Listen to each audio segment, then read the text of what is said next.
Bueno, como esta es una discusión en la Comisión Nacional de Concertación, que es tripartita, empleadores, gobierno, trabajadores, debe haber una convocatoria en los próximos días por parte del Ministerio del Trabajo, de la Comisión Nacional de Concertación. Ahí debemos aprobar una agenda. Esa es una agenda que aproximadamente va desde la última semana de noviembre hasta mediados, hasta el 15, 16 de diciembre, en donde oficialmente se daría el proceso donde interviene el Banco de la República, el Departamento Nacional de Planeación, Ministerio de Hacienda, Ministerio de Trabajo, las centrales obreras, los gremios económicos. Luego se hará el debate en general. Por parte de la central, contarles que ya nos estamos reuniendo. Tenemos una definición hasta ahora y es que vamos a presentar desde ya de entrada una sola propuesta, las tres centrales y las dos centrales de pensionados. Tradicionalmente llegábamos con propuestas separadas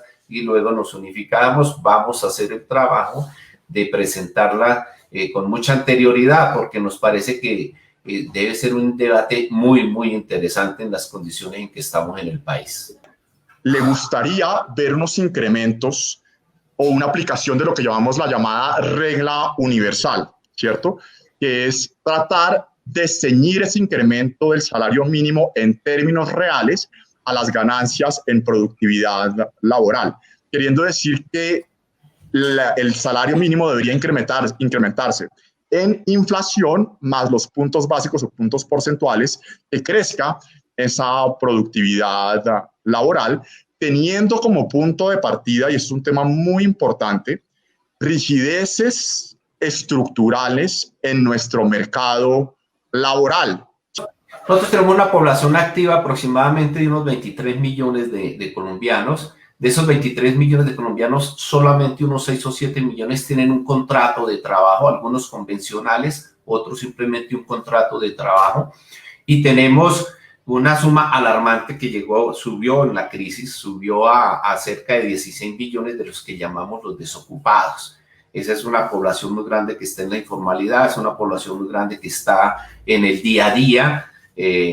Los emprendedores les dicen técnicamente el rebusque es con el que conocemos en general, y esa es una situación muy complicada. Eso para decirte que beneficiarios de un incremento del salario mínimo, aproximadamente unos 4 millones de colombianos en sus contratos, y que pueden tener el salario mínimo, pero el salario mínimo también influye inclusive en la informalidad, en las formas de pago. El salario promedio en Colombia es relativamente también muy complicado y muy malo, al punto que ha llevado al ministro Carrasquilla a sustentar, eso también lo ha dicho la OCDE, que el salario mínimo es muy alto, pero yo diría es muy alto porque está muy cerca del promedio, pero es que el promedio nuestro es muy bajo.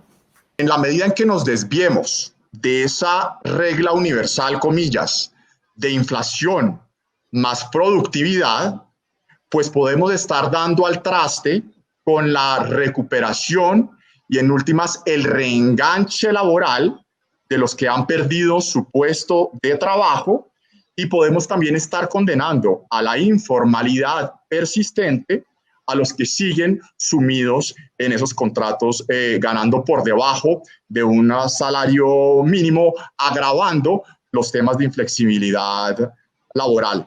Cuando uno tiene en la cabeza que este año estimaciones preliminares que estaba haciendo en la tarde de ayer podían darnos una productividad en el rango, incierto por ahora porque son preliminares, 0,5, 1%, teniendo en cuenta que la inflación probablemente va a estar muy cerca del 1,9, 2% este año, ligera sesgo bajista, y teniendo, ¿cierto?, una expectativa de alguna convergencia hacia el rango 2,5, 3% en la inflación el próximo año, uno podría hacerse desde la arista técnica, después viene la discusión política, válida, un rango de incremento del salario mínimo que manda la regla universal de entre 4, 5 y 5%.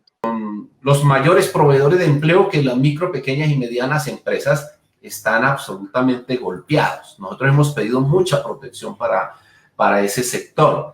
Pero también el otro tema que sale a flote en las cifras del DANE es el tema del gasto de hogares, ¿cierto? cómo reactivamos cómo reactivamos economía sin que haya un incremento en el gasto de hogares, es decir, en el consumo. Y ahí es donde viene. Nosotros, por ejemplo, señalamos, parte de eso lo vamos a defender en lo que estamos construyendo desde las centrales. Para no, voy a decir la frase como la ha estado, a veces se me olvida, ¿no? Esos son diseños por ahí que le llegan a uno. Yo digo a veces, la almohada y la ducha son buenas consejeras. Entonces, uno dice, digo, no, ¿cómo hacemos? Puede haber, hago mejor la pregunta, ¿puede haber reactivación sin meterle plata en el bolsillo a los colombianos? Esa es como la pregunta central. El país sí necesita una elevación de salarios y hoy más que nunca lo decimos, pero eso no puede ir solo. Eso tiene que ir acompañado de lo que nosotros llamamos todas las medidas que garanticen que los productores nacionales del campo, por ejemplo, o de la industria manufacturera puedan tener también una garantía y un impulso desde el mismo Estado. Aquí nosotros siempre que hemos creído que la productividad no depende, ni la competitividad depende exclusivamente de cuánto ganan o no ganan los trabajadores. Aquí hay muchas cosas que dependen de parte del Estado. De muchos de estos empleados que hoy día están relativamente seguros, ¿cierto?, en su puesto de trabajo, de quedar en desempleo, pues estaría aumentando. Entonces el contrafactual no es o subir 15 o subir 5 y todo lo demás está constante, como decimos los economistas. No. El contrafactual es, si usted tiene una masa salarial de ocupados subiendo al 15%, va a tener, por el otro lado, más informales y más desempleados, y fácilmente le puede salir lo roto por lo descosido, donde la masa salarial, ganando unos pocos, el 15% adicional, es totalmente contrarrestada con la pérdida de empleos y mayor informalidad que usted tiene por el otro lado. Así que, estando de acuerdo con el doctor Orjuela, creo que la aritmética podría salir lo roto por lo descosido. ¿Puede derrumbarse más el productor? Bueno, ¿cómo lo resolvemos? Si está comprando más, porque es que aquí viene una discusión. ¿Cuántos empleos utilice un empleador en una actividad X?